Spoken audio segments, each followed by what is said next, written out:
अस्सलाम वालेकुम। एक्सरसाइज 18.2 और इसका क्वेश्चन नंबर 1 है, if y varies directly as x and y is equal to 10 when x is equal to 3 find. अब यहाँ पर आपको 3 पार्ट्स मिले हैं। तो पार्ट 1 है y in terms of x, part 2 है y when x is equal to 6 और पार्ट 3 है x when y is equal to 15।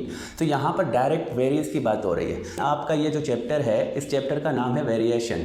तो वेरिएशन क्या है? आपको पिछले एक्सरसाइज में मैंने रेशियो बताई थी और फिर प्रोपोर्शन बताया था। तो रेशियो क्या है? रेशियो दो क्वांटिटीज़ के दरमियान मुकाबला या कंपैरिजन को हम रेशियो कहते हैं। और प्रोपोर्शन क्या है? दो रेशियोज़ की बराबरी को हम प्रोपोर्शन कहते हैं। अब यहाँ पर वेरिएशन की बात करते हैं। तो वेरिएशन क्या है? वेरिएशन उस तब्दीली को कहते हैं जो एक क्वांटिटी में दूसरी क्वांटिटी की तब्दीली की वजह से पैदा हो। तो एक क्वांटिटी अगर तब्दील होती है तो उसी की वजह से दूसरी क्वांटिटी को भी तब्दील होना पड़ता है, तो ये होती है वेरिएशन। तो इसको अगर मैं एग्जांपल के तौर समझाऊं, देखिए आप एक कंपनी में काम कर रहे हो और आपकी जो काम वाली ड्यूरेशन है वो 9 घंटे है। तो 9 घंटे के आपको 2000 मिलते हैं, लेकिन कंपनी के काम ज़्यादा होने से तो कंपनी आपको 1-2 घंटे का ओवर टाइम देता है। तो जब आपको वो ओवर टाइम करना होता है तो उसकी अलग से आपको पेमेंट मिलती है। तो ये क्या होता है कि आपके काम का ड्यूरेशन बढ़ने से आपकी सैलरी भी बढ़ती है। तो ये वेरिएशन कहलाती है। एक क्वांटिटी के बढ़ने से दूसरी क्वांटिटी के बढ़ जाने को हम वेरिएशन कहते हैं। अब यहाँ पर हमें जो क्वेश्चन मिला है, if y varies directly as x। देखिए यहाँ पर अब वेरिएशन के दो टाइप्स हैं। वेरिएशन के दो किस्म हैं जो आपने क्लास 8th में पढ़े हैं प्रोपोर्शन के लिए, डायरेक्ट प्रोपोर्शन या इनवर्स प्रोपोर्शन। तो यहाँ पर वेरिएशन और प्रोपोर्शन भी एक ही ताल्लुक को कहते हैं। तो अब देखें, जिस तरह आपके बुक के एग्जाम्पल में भी यही लिखा है कि y is directly proportional to x, और आपके यहाँ पर क्वेश्चन में क्या है कि y varies directly as x। तो ये दोनों चीज़ें सेम हैं। तो वेरिएशन के लिए आपने क्या करना है? वेरिएशन क्या है? देखिए यहाँ लिखा है y is directly proportional to x। तो आप क्या करें, y और डायरेक्ट वेरिएशन की जो निशानी है या सिंबल है वो ये है। तो आप इस तरह बनाकर x लिखोगे। तो यहाँ पर ये क्या है कि y varies directly as x। तो हम इसको ऐसे लिखते हैं, लेकिन कभी भी जब ये साइन होती है तो हम इन साइन को हटाते हैं। तो हम इसको कैसे लिखेंगे? जब इस साइन को हम हटाएंगे तो हम इक्वल की साइन देकर k लिखेंगे और x लिखेंगे। इस साइन को हटाने के बाद हम इसको एक इक्वेशन बनाते हैं जिसमें x की तरफ जो यहाँ पर बैक साइड में होगा उसकी साइड में हम k लिखते हैं। अब ये k क्या है? तो k जो है इसको कहते हैं कांस्टेंट ऑफ वेरिएशन। क्वेश्चन में देखें, ये इक्वेशन बना है y is equal to k x। तो यहाँ पर इसका मतलब है कि y directly proportional to x। अब हमने क्या करना है? अब हमें जो देखें, आप अगर पहली सेंटेंस में if y varies directly as x and y is equal to 10 when x is equal to 3। तो ये जो y और x की दोनों की वैल्यू मिले हैं, ये वैल्यू हमें मिले हैं हमने इक्वेशन बनाने के लिए, जिसमें हम क्या करते हैं, x और y की वैल्यू को लगाकर k की वैल्यू को फाइंड करते हैं। तो मैं कोशिश करता हूँ जो आपकी बुक के एग्जाम्पल्स में जो मेथड है मैं उसी मेथड से आपको कराऊँ, ताकि आप जो है अपनी कॉपी में उतार सकें और टीचर्स के सामने अपनी कॉपी फेयर करके दिखा सकें। तो यहाँ पर इक्वेशन तो मिली है। अब इक्वेशन में हम क्या करते हैं, हम k की वैल्यू को फाइंड करते हैं। तो इसको मैं क्या नाम देता हूँ? इसको मैं नाम देता हूँ इक्वेशन 1 का। तो इक्वेशन मेरे पास क्या है, y is equal to k x। इसको मैंने नाम दिया इक्वेशन 1। और अब मैं क्या करता हूँ, अब मुझे जो दो वैल्यूज़ गिवन हैं x और y की, मैं वो लेता हूँ। y और x की वैल्यूज़ क्या हैं? x is equal to 3 and y is equal to 10। तो अब इन दोनों को हम क्या करते हैं, इन दोनों वैल्यूज़ को इक्वेशन 1 में पुट करते हैं।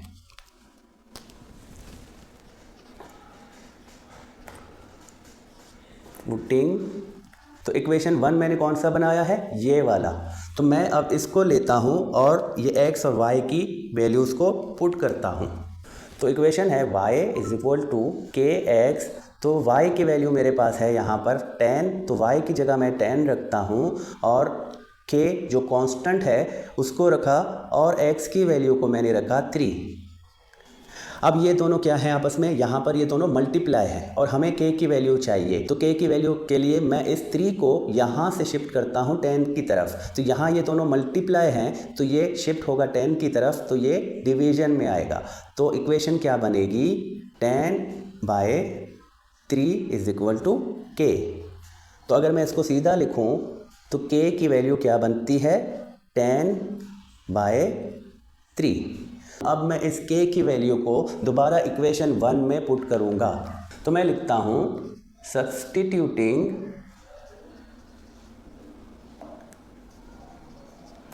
The value of k in equation 1। अब इक्वेशन 1 मेरे पास जो है उसको लिखता हूं तो y is equal to kx। तो अब अगर मैं इस k की वैल्यू को लगा दूं तो ये क्या इक्वेशन बनेगा, y इज इक्वल टू 10/3। देखिए ये k की वैल्यू है, इसको मैंने k की जगह रखा और यहाँ पर x लिखा। तो अब इस वाले इक्वेशन को, जो अब यहाँ पर मुझे ये इक्वेशन मिला है, इस इक्वेशन को मैं नाम देता हूँ इक्वेशन 2। तो अब इसी इक्वेशन के थ्रू, अब जो मुझे इक्वेशन मिला है इसी इक्वेशन के थ्रू अब मुझे 3, 4, 5, 6, 7 जितने भी पार्ट्स मिलें, जिसमें से अगर x मिला होगा तो हम y को फाइंड कर सकेंगे और अगर y मिला होगा तो हम x को फाइंड करेंगे। तो ये वाला जो स्टेप्स मैंने यहाँ पर लिखे हैं ये लाजम स्टेप्स हैं और ये आपको हर क्वेश्चन के स्टार्ट में करने होंगे। तो अब यहाँ पर जो ये मैंने काम किया है, देखिए पार्ट 1 हमारा क्या था कि y in terms of x। तो जो पार्ट 1 था यहाँ से मैंने ये पार्ट 1 का काम किया है। जो पार्ट 1 में हमें मिला था कि y in terms of x, तो मैंने y की वैल्यू निकाली है x के टर्म में, ऐसी वैल्यू जिसमें x मौजूद हो, y की ऐसी वैल्यू जिसमें x मौजूद हो। तो ये पार्ट 1 है वो मिल चुका है। अब हम पार्ट 2 लेते हैं। तो पार्ट 2 में अब क्या है, देखें पार्ट 2 में हमारे पास है y when x is equal to 6 by putting x is equal to 6 in equation 2। तो इक्वेशन 2 में मैं अब x की वैल्यू रखूंगा तो मुझे y की वैल्यू मिलेगी। इक्वेशन मेरे पास है, अब इक्वेशन 2 मैंने लिया है तो ये इक्वेशन 2 है। तो मैं यहाँ पर अब x की वैल्यू रखूंगा तो क्या बनेगा 10/3 और x की वैल्यू क्या है 6। तो ये 6 जो है इसके साथ मल्टीप्लाई है, तो मैं इसको ऐसे भी लिख सकता हूँ मल्टीप्लाई 6। अब मैं अगर इसको सिंपल करूँ तो मैं इन दोनों को मल्टीप्लाई कर सकता हूँ या इन दोनों को डिवीजन में कैंसिल आउट भी कर सकता हूँ सेम टेबल से। देखिए यहाँ 3 है तो 3 का टेबल 1 टाइम और इसको 3 का टेबल 2 टाइम। तो अब यहाँ से 1 डिनोमिनेटर में जब 1 होगा तो मतलब ख़त्म। फिर यहाँ 2 है और यहाँ 10 है, तो इन दोनों का जब मैं मल्टीप्लाई करूँ तो मुझे y की वैल्यू क्या मिलती है 20। तो यहाँ पर जो हमारा पार्ट 2 था, देखिए ये कितनी सिंपल, कितनी आसानी से निकला। सारा काम जो है ये इक्वेशन है। जब हम इक्वेशन 2 बनाते हैं तो इक्वेशन 2 के बाद हमें अब जितने भी x की वैल्यू मिलेंगे तो हम y को फाइंड कर सकेंगे और y की वैल्यू मिलेगी तो हम x की वैल्यू को फाइंड कर सकेंगे। अब यहाँ पर पार्ट 2 हमारा क्या था कि y when x is equal to 6, तो फाइंड करना था y को और x की वैल्यू मिली हुई थी तो हमने x की वैल्यू को जस्ट इस वाले इक्वेशन में रखा और हमें y की वैल्यू मिली। तो अब इसी तरह पार्ट 3 में क्या है x when y is equal to 15। तो अब यहाँ पर हमें y की वैल्यू मिली है और हमने किसको फाइंड करना है x को फाइंड करना है। तो हम अब क्या करते हैं by putting y is equal to 15 in equation 2। तो इक्वेशन 2 जो कि है y is equal to 10/3 x। तो अब हमने x की नहीं, हमने y की वैल्यू रखनी है तो y की जगह पर y वैल्यू रखेंगे और फाइंड करेंगे x की वैल्यू को। तो y की वैल्यू क्या मिली है 15, तो हमने 15 y की जगह रखी, 10/3 एंड x जो है इनके साथ मल्टीप्लाई है। तो मैं अब क्या करता हूँ, मुझे x की वैल्यू चाहिए तो मुझे इसको हटाना है, इसको शिफ्ट करना है इस तरफ 15 की तरफ। तो ये दोनों यहाँ पर मल्टीप्लाई हैं तो ये वाला अब इधर शिफ्ट होगा तो इसकी साइन क्या होगी डिवीजन की। तो 10/3 अब यहाँ पर डिवीजन में आता है। तो अब देखिए ये वाला इक्वल है इसके, तो मैं इन दोनों का साइड चेंज कर सकता हूँ। मैं x को इस तरफ लिखूंगा और इसको मैं अब यहाँ लिखूंगा, लेकिन यहाँ अब सॉल्व करना है। तो ये डिवीजन की साइन है तो डिवीजन वाले फ्रैक्शन में हम क्या करते हैं, हम साइन चेंज करते हैं, डिवीजन की साइन चेंज करते हैं और इसका रेसिप्रोकल मतलब इसको उल्टा करते हैं। इसके डिनोमिनेटर को नोमिनेटर बनाएंगे और नोमिनेटर को डिनोमिनेटर बनाएंगे। जब भी फ्रैक्शन में आप डिवीजन करते हैं तो डिवीजन वाली साइन को मल्टीप्लाई करो और इसको उल्टा कर दो। इसके जो डिनोमिनेटर वाला नंबर होगा उसको नोमिनेटर और जो नोमिनेटर वाला नंबर होगा उसको डिनोमिनेटर में रखो। अब देखिए यहाँ पर याद रखें ये एक वोल नंबर है, लेकिन अगर इसको मैं फ्रैक्शन करूँ तो इसके यहाँ पर डिनोमिनेटर में 1 आता है। और मल्टीप्लिकेशन में हम क्या करते हैं, हम दोनों नोमिनेटर्स को आपस में मल्टीप्लाई करते हैं और दोनों डिनोमिनेटर को आपस में मल्टीप्लाई करते हैं। अगर मैं इन दोनों को मल्टीप्लाई करके रखूँ तो मुझे क्या मिलेगा, 45 और यहाँ पर 10। अब मैं इसको सिंप्लीफाई करता हूँ। 45 और 10 दोनों का एक ऐसा फैक्टर जो दोनों का हो और दोनों को डिवाइड कर सके। तो यहाँ पर इसको भी 5 के टेबल से डिवाइड कर सकते हैं और इसको भी 5 के टेबल से डिवाइड कर सकते हैं। तो अब x की वैल्यू क्या बनती है, देखें 5 से डिवाइड करने का मतलब 5 का टेबल पढ़ो इतनी दफ़ा जो 45 मिले। तो आप 9 टाइम 5 का टेबल पढ़ेंगे आपको 45 मिलता है। तो रिजल्ट क्या बनता है, 9।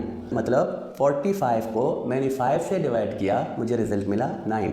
और 10 को डिवाइड करने का मतलब 5 का टेबल पढ़ो 2 टाइम तो 10 मिलता है। तो ये 5 का टेबल 2 टाइम पढ़ने से 10 मिला। तो x की वैल्यू को भी हमने फाइंड किया।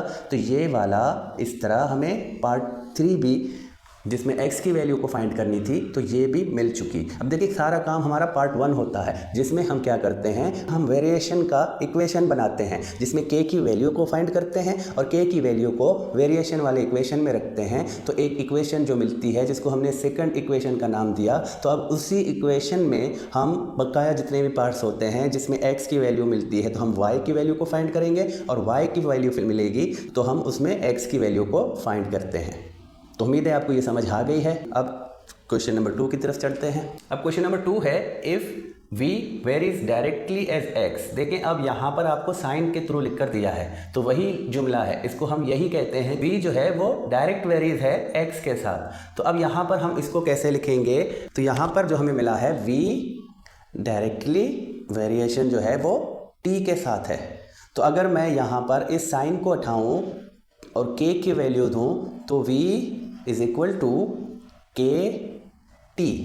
तो अब ये k जो है वो कांस्टेंट है। अब हमारा काम क्या है, अब हमने k की वैल्यू को फाइंड करना है। तो k की वैल्यू फाइंड करने के लिए देखें हमें v की वैल्यू मिली है 15 और t की वैल्यू मिली है 24। तो ये दोनों जो वैल्यूज़ मिले हैं ये हमें k की वैल्यूज़ देते हैं। तो अब पार्ट 1 में देखें जो लिखा है कि the equation connecting v and t, तो यही काम है, इक्वेशन v एंड t को जो कनेक्ट करती है वो वैल्यूज़ को रखने से करती है। तो अब यहाँ पर हमें जो वैल्यूज़ मिले हैं वो क्या हैं, तो गिवन मैं वैल्यूज़ लिखूँगा v is equal to 15 and t is equal to 24। तो ये दोनों वैल्यूज़ हमें मिले हैं। अब इसी के थ्रू हम जो इक्वेशन है the equation connecting v and t जो पार्ट 1 है वो करते हैं तो हमें k की वैल्यू मिलती है। तो अब मैं लिखूँगा पुटिंग these values, और इक्वेशन 1 क्या है हमारा, इक्वेशन 1 हमारा ये है। तो इक्वेशन जो कि है v इज इक्वल टू के टी। अब मैं यहाँ पर इन दोनों वैल्यूज़ को रखूँगा तो v की जगह मैं 15 रखता हूँ और k लिखूँगा, t की वैल्यू रखता हूँ 24। तो अब ये 24 जो है k के साथ मल्टीप्लाई है तो यहाँ आएगा तो ये डिवीजन में कन्वर्ट होगा। तो k की वैल्यू क्या बनेगी, 15/24। तो अगर मैं इसको और सिंप्लीफाई करूँ, देखें ये दोनों सेम टेबल में आते हैं तो ये सिंप्लीफाई हो सकते हैं। तो हम k की वैल्यू को और सिंपल करते हैं तो यहाँ पर 3 का टेबल 5 टाइम और यहाँ पर 3 का टेबल 8 टाइम। तो k की वैल्यू क्या मिलेगी, 5/8। अब ये मज़ीद सिंप्लीफाई नहीं होगा तो अब k की वैल्यू जो हमें यहाँ बनी है वो हम पुट करेंगे इक्वेशन नंबर 1 में। तो k की वैल्यू को लेंगे और इक्वेशन नंबर 1 में पुट करते हैं। तो इक्वेशन 1 क्या है, और ये काम हम इसीलिए करते हैं ताकि हमें इक्वेशन 2 मिले और इक्वेशन 2 मिलने के बाद फिर हम सारे काम आसानी से कर सकते हैं। x मिलेगी तो y की वैल्यू और y मिलेगी तो x की वैल्यू को फाइंड कर सकेंगे। तो अब इक्वेशन 1 क्या है, v। अब इक्वेशन 1 देखें kt,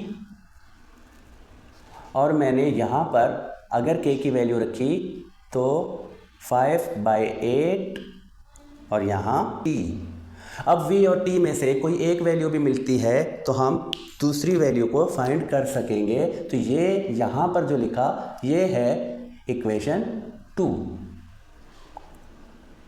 अब इसको मैंने नाम दिया इक्वेशन 2 का। तो पार्ट 2 में हमें क्या मिला है कि v फाइंड करना है व्हेन t = 30।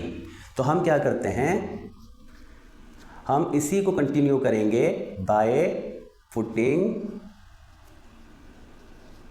t = 30।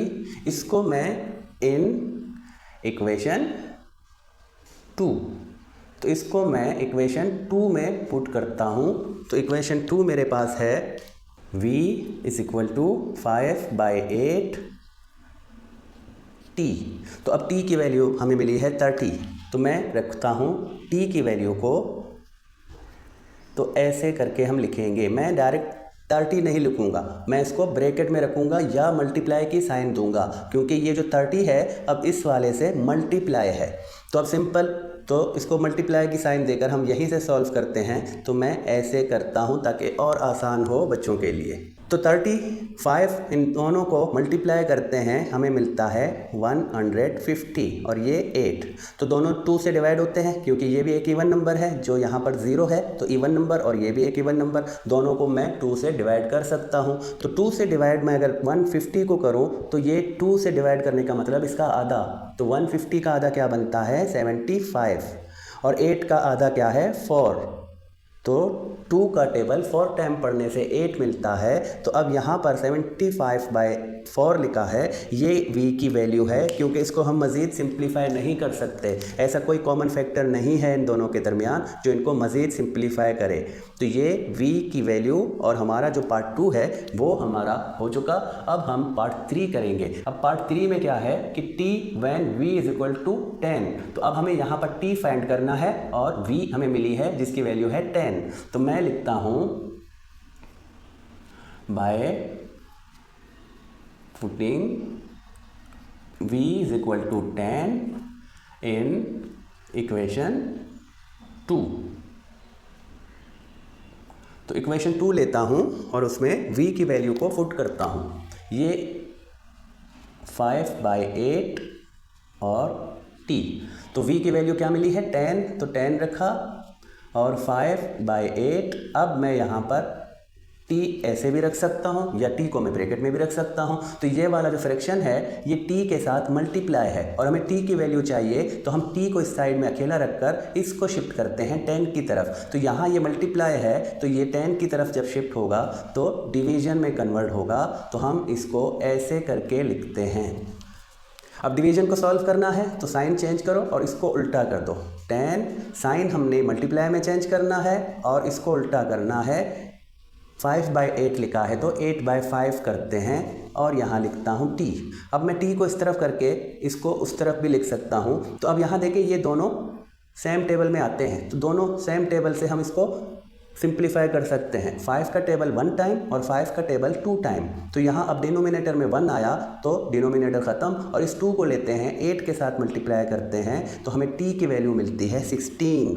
तो देखिए कितना आसान है। सबसे पहले हमने इस वाले इक्वेशन को बनाना है k की वैल्यू को निकालकर। तो k की वैल्यू के लिए हमेशा हर सवाल में आपको इस तरह 2 वैल्यूज़ मिलते हैं जिनको हम लगाकर इस इक्वेशन में तो k की वैल्यू को फाइंड करेंगे या k की वैल्यू को बनाएंगे और k की वैल्यू को लेकर दोबारा इस इक्वेशन में रखेंगे तो ये बनेगा इक्वेशन 2। तो ये होता है वेरिएशन। देखें सबसे पहले हमें एक इक्वेशन बना, 15 और 24 इन दोनों की वैल्यूज़ मिली तो हमने एक इक्वेशन बनाया। अब इसमें चेंजिंग आई। अब इसमें क्या चेंजिंग करा, तो इसमें चेंजिंग करा कि अगर हम t की वैल्यू को 25 से हटाकर 30 करेंगे तो t की वैल्यू चेंज हो गई। तो वेरिएशन क्या बताती है कि एक वैल्यू चेंज होने से दूसरी वैल्यू भी चेंज हो तो वो वेरिएशन कहलाती है। अब यहाँ पर t की वैल्यू को चेंज किया गया और हमें बताया गया कि अगर मैं t की वैल्यू को 30 करता हूँ 24 से तो अब v की वैल्यू क्या बनती है। तो जब t की वैल्यू 30 बनी तो हमने इसी इक्वेशन से v की वैल्यू निकाली, तो v की वैल्यू हमें क्या मिली 75/4, जिसको अगर मैं डेसिमल फ्रैक्शन में लिखूं तो ये 18 पॉइंट कुछ बनेगा। तो अब यहाँ से हमें फिर यही बताया गया कि अब अगर हम v की वैल्यू को चेंज करते हैं, v की वैल्यू हमें यहाँ पर मिली थी 15, तो v की वैल्यू अब 15 से हमने 10 कर दी, तो क्या v की वैल्यू हमने कम कर दी, देखें 15 से 10 कर दी है, कम कर दी है, तो फिर t की वैल्यू कम होगी या बढ़ेगी, देखें डायरेक्टली प्रोपोर्शनल है। डायरेक्टली प्रोपोर्शनल का मतलब एक की वैल्यू कम होगी तो दूसरे की भी कम होगी। यहाँ देखें ये 24 से 30 हुआ तो ये वैल्यू बढ़ी, तो इसके साथ जो 15 वाली है ये वैल्यू भी बड़ी है, इसकी वैल्यू बनती है 18 पॉइंट शायद कुछ है, लेकिन 18 तक इसकी वैल्यू बनती है, तो ये भी बड़ी है। और यहाँ पर v की वैल्यू को डिक्रीज़ किया गया है, 15 की जगह 10 किया है, तो t की वैल्यू भी डिक्रीज़ हुई है, 24 से 16 आई है। तो ये डायरेक्टली प्रोपोर्शनल होता है, एक की वैल्यू बढ़े तो दूसरी बढ़ती है, और अगर एक कम हो तो दूसरी भी कम होती है। तो इसी के साथ इस वीडियो को हम फाइनल करते हैं, जिसमें हमने 2 क्वेश्चन सॉल्व किए हैं। तो मज़ीद क्वेश्चंस के लिए अगले वीडियो में आएंगे, तब तक खुदा हाफिज़।